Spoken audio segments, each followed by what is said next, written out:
Hey everyone, and welcome to the inaugural episode of the Lazy Sunday Review.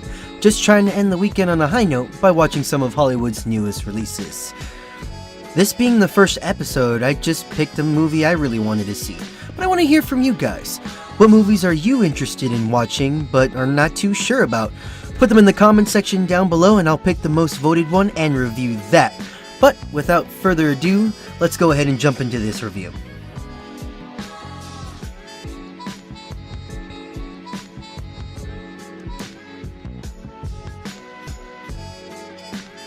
The Upside, starring Bryan, Cranston, and Kevin Hart, is about a wealthy author who happens to be a paraplegic and requires someone to take care of him and help him with everyday things.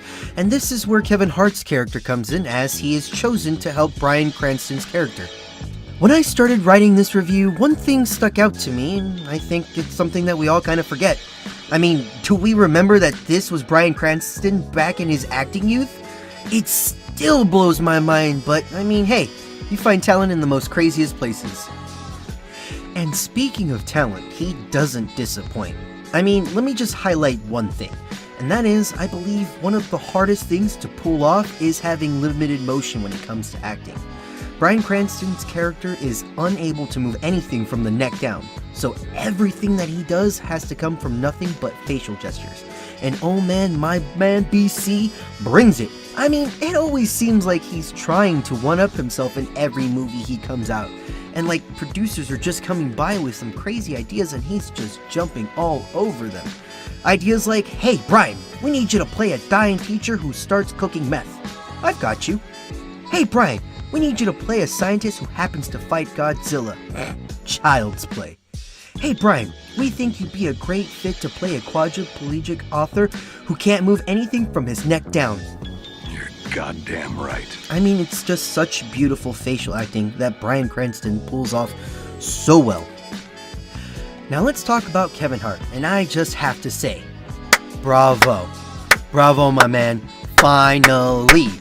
Now don't get me wrong, this man is funny, but he usually always plays the same type of person. And that's where he's super energetic, like he's some kid who just finished drinking an energy drink and is for the first time experiencing the caffeine high. But in this movie, he tones that down a whole lot and just lets the jokes flow naturally from him. And might I add, he never makes a joke about his height in this movie, which is something new from him. I was really happy to see that, and it was a breath of fresh air. So he does a really good job in this and just plays a real character for once. Kevin Hart, of course, is the main comedy force in this movie, and he has some pretty good jokes and really good delivery. But he and Bryan Cranston work so well together in this movie. Just the witty banter that they share, you can really see it through the screen, and the chemistry is just instant.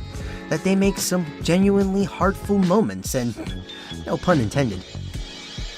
So, everyone does a spectacular job in the acting department, but there are some real problems with this film. This movie is really slow. I mean, it's just moving at a snail's pace. This movie tries to carry so much that it's almost like when little kids jump on their parents' legs and say, Come on, Daddy, try and carry us. But try as you may, you really can't get that far. It has a lot of scenes that just weigh it down, and I mean the best parts are when Hart and Cranston are together. But they're pretty quick scenes, and the movie moves on to the next slow as hell middle scene. And it's these middle scenes that really bloat the runtime.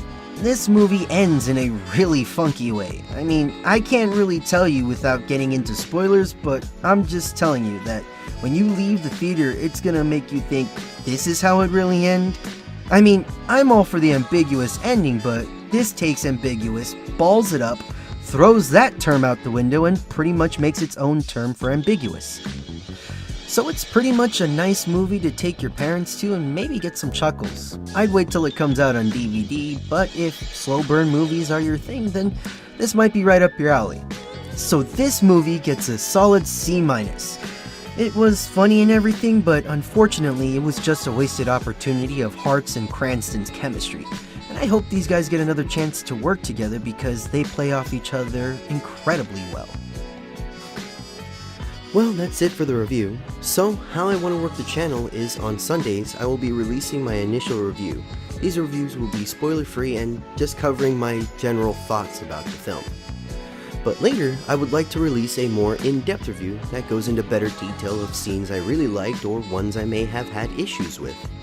But that's not all. I want to make these reviews an open forum. You can send me an email at this email address, or post a comment at the bottom of this video until I figure out which social media platforms I'm going to use for the channel, and tell me what you guys thought about the film. What did you guys like about it? What didn't you like about it? What were some of the scenes that you really liked, or what were some of the things that really bothered you about the film? And I'm going to take these comments and emails and read them in the full review so that way we can hear from you guys. I want to get a discussion going and really share between each other. Well, thank you guys for joining me, and I hope you have an amazing rest of the weekend. I'll see you next time.